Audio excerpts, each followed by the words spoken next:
হ্যাঁ তুমি আমার বউ, তো কি হয়েছে? মাথা কিনে নিছো তুমি, কি হয়েছে তাতে? আমি তোমার হাজবেন্ড, হাজবেন্ড মানে স্বামী, স্বামী মানে প্রভুর পা ধরে সালাম করতে হয়, প্রভুর কথা উঠতে হয়, প্রভুর কথা বসতে হয়, এটাই নিয়ম।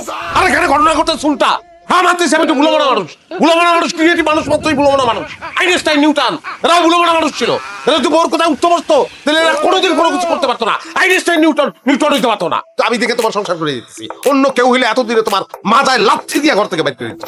সংসারের মুখে দিয়ে তাকে কিছু বলতে পারবো না, মুখ বুঝে সহ্য করতেছি। বিয়া করে জাস্ট ফাইসা গেছি। গার্লফ্রেন্ড হইলে বহুত আগে তোমার সঙ্গে ব্রেকআপ করতে হবে। করিম, কি ব্যাপার, কিছু বলবো? বলবো না তাহলে তুমি হা করে তাকায় আছো কেন? কথা তোমার আজকে খুব সুন্দর লাগতেছে তাই। কেন? অন্যান্য দিন আমার সুন্দর লাগে না, আজকে সুন্দর লাগতেছে?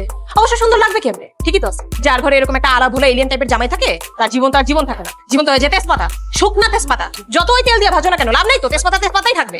কি ব্যাপার, উপরে দিকে তাকায় কি দেখো? কি ভাবতো উপরের দিকে তাকায়? উপরে ফ্যানটা এত সুন্দর করে চারপাশ করে রাখছো, খুব সুন্দর লাগতেছে। এরকম ফ্যানে ঝুইলা আত্মহত্যা করা উচিত। আত্মহত্যা মানে? এই আমি এত কষ্ট করে ফ্যান মুছি কি তোমার আত্মহত্যা করার জন্য?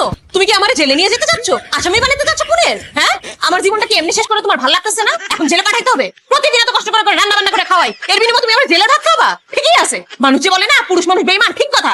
এরা হইতেছে নারীদের শত্রু, এরা দেশের শত্রু, এরা দশের শত্রু। আমি কিছুই লিখি না, সব লেখে আমার বউ। আমার ফেসবুক পাসওয়ার্ড তার কাছে।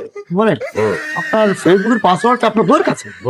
আমার বউর কাছে। মাঝে মাঝে আমারই তার কাছ থেকে চাইয়া পাসওয়ার্ডটা নিতে হয়, কারণ 2 দিন পর পর পাসওয়ার্ডটা সে চেঞ্জ করে ফেলে ভাই। কি বলতেছেন ভাই, এগুলো এটাও কি পসিবল নাকি? এই তো অফিসে আসার আগে তার মোবাইলে আমার লাইভ লোকেশনটা অন করে দিয়ে আসতো। আমি কোথায় আছি না আছি সবই সে জানে। মোড়ের দোকানে যাবো টাকেতে, রফিকের দোকানে, এটা আমার ওয়াইফ জানে। একটা চলমান জেলখানায় আছে ভাই, চলমান। বলেন কি ভাই? জি, এখানে শেষ না, বাসায় ফিরতে হয়। ওটা একটা দোজক, প্রত্যেকটা অ্যাক্টিভিটিসে খুব ধরে। একটা মানুষ বাঁচতে পারে বলে, প্রত্যেকটা অ্যাক্টিভিটিসে খুব গাড়াও যেতে পারে। বাবাও কোনটা বলো, এক লোক খেতে নেমে গেছে যাওয়ার জন্য, হঠাৎ কে যায় ওখানে? তো ওই লোক বসে আছে, ঠিক আছে, ভুলে চুলছে, এই তুই উঠুস কেন, যাইনে তুই যাইনে যাস কেন, তাহলে বাবে যাই, তুই বাবে যাস কেন? আমি কি করবো, কিও করতে পারবি না, আমি কিও করতে পারছি না। বুঝতে পারছেন? এই হচ্ছে আপনি মনে একটু বাড়াই বলতেছেন ভাই। জি না, ভাবিকে দেখে কিন্তু একদম এরকম মনে হয় না। উনাকে দেখলে তো আমার একদম প্রিন্সেস ডায়ানার মতো লাগে। আপনার তো কপাল ভালো যে আপনি আমার একটা বউ পাইছেন, আপনার তো প্রাউড ফিল করা উচিত। জি জি জি, আমার নিজেরও মনে হয়তো প্রিন্সেস ডায়না। প্রিন্সেস ডায়না নয়াকারে টা, অল্পস্থায়কারে আ, নয়াকারে না। তো ডায়না এটা শেষের এই আকারটার কালে কালে সিংহ যাইছে, এই যে সিংহ দে টাইনি হয়েছে, টাইনি।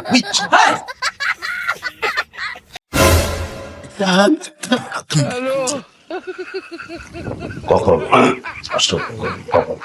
বেশ কিছুক্ষণ আগে এসেছি, মন দিয়ে কথা বলতেছিল তো তাই ডিস্টার্ব। খাবারটা রাস্তার কুকুরদেরকে খাও।